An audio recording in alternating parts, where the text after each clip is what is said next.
The countdown to a winter crisis is on, and Britain's pensioners are at the heart of the storm. With just days remaining to secure the winter fuel payment, worth up to £300, thousands of vulnerable elderly individuals face the prospect of missing out on vital financial support. The December 21st deadline is looming, and the government's decision to introduce means testing has thrown many pensioners into confusion and uncertainty. What was once an automatic payment is now a bureaucratic maze, leaving some of the country's most vulnerable citizens to fend for themselves during the coldest months of the year. Before we dive into the details of this growing crisis, take a moment to watch this clip of Britain slamming Labour over its broken promises to WASPy women, a scandal that reflects the growing anger and frustration among pensioners today. Absolutely, they should get it. Not a shadow of a doubt in that. This government, like all governments, seems to forget that when they've done something wrong, or their predecessors have done something wrong, it should still be put right. Yeah, I think the whole thing about pensions with this government, they betrayed the pensioners again and again. Every time the Labour get in, they punish the pensioners. They took away the 10%. They have now taken away our fuel allowance, and they're just a nightmare.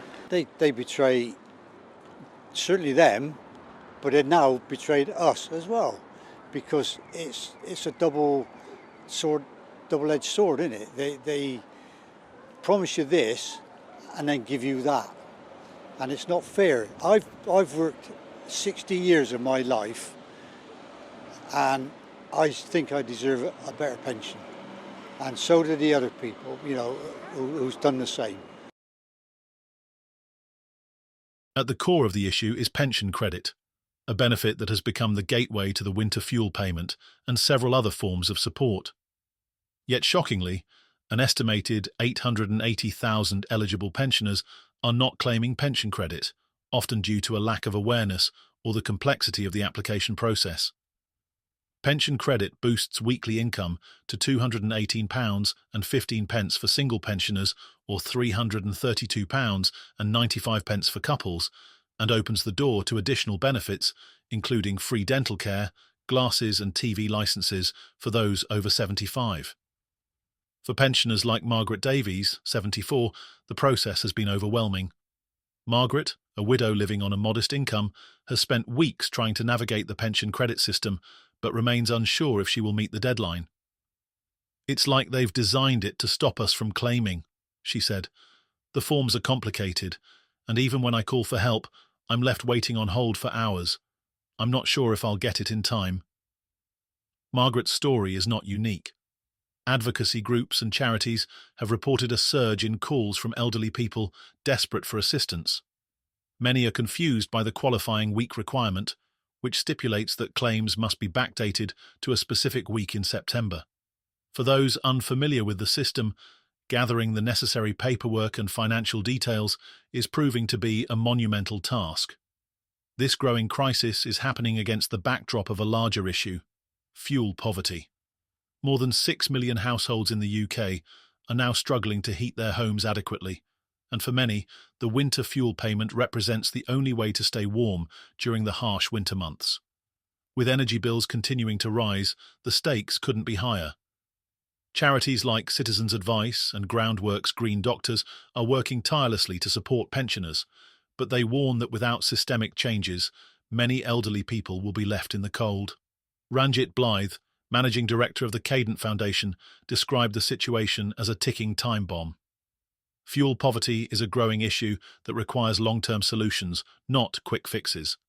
The winter fuel payment is crucial, but it's not enough to tackle the root causes of this crisis.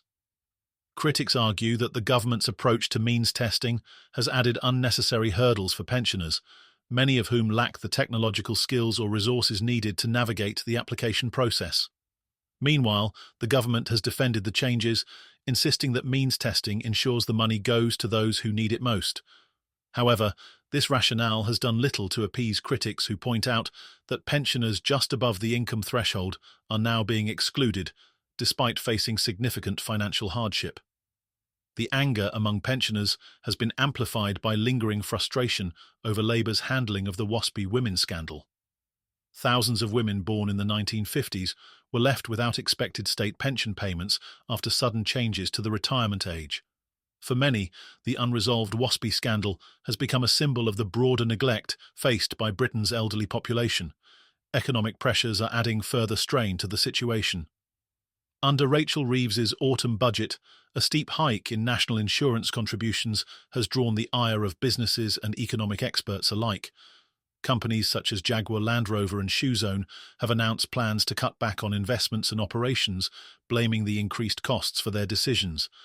Critics argue that these policies are stoking inflation, which rose again in November, and are further eroding the purchasing power of already struggling pensioners. Archie Norman, chairman of Marks and Spencer, was particularly scathing in his assessment of Labour's policies. Raising national insurance to this extent is simple arithmetic. You take money out of profits, out of investment, and out of jobs. This is Economics 101. While the business world grapples with these challenges, pensioners are left to bear the brunt of rising costs. Those who fail to claim pension credit by the deadline will not only miss out on the winter fuel payment, but also lose access to a range of additional benefits designed to ease the burden of rising living costs.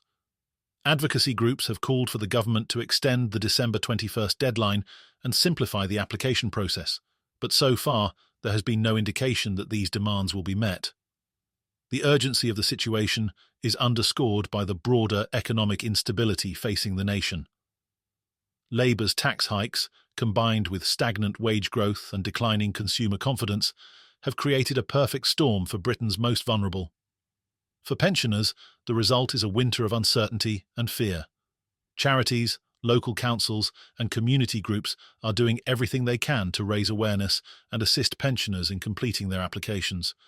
But with time running out, the clock is ticking for thousands who still don't know if they qualify for the support they so desperately need. The complexity of the system has also drawn criticism from advocacy groups, who argue that it unfairly penalises those who are unable to navigate the bureaucracy. Many have called for automatic payments to be reinstated, pointing out that the current system disproportionately affects those most in need. As the December 21st deadline looms, the stakes couldn't be higher. For Britain's elderly, the winter fuel payment is more than just a financial benefit, it's a matter of survival. The question now is whether the government will act to address these systemic issues before it's too late. Will they extend the deadline, simplify the process, or provide additional support for those left behind, or will they continue to leave pensioners to face the winter alone? One thing is clear: this crisis is far from over. As the nation watches, the pressure is mounting for the government to step up and protect Britain's most vulnerable citizens. With time running out, the future remains uncertain for the thousands of pensioners still waiting for the support they need.